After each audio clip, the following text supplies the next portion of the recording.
আমরা এখন রাতের বেলা বের হয়েছি রাতের সৌন্দর্য দেখার জন্য। সো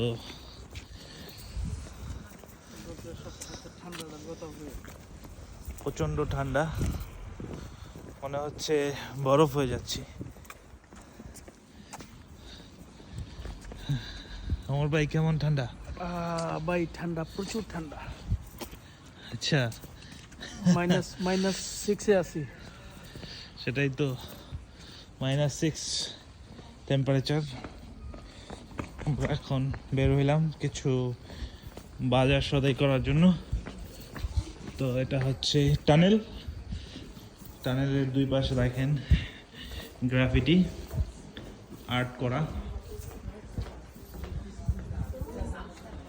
অনেক সুন্দর।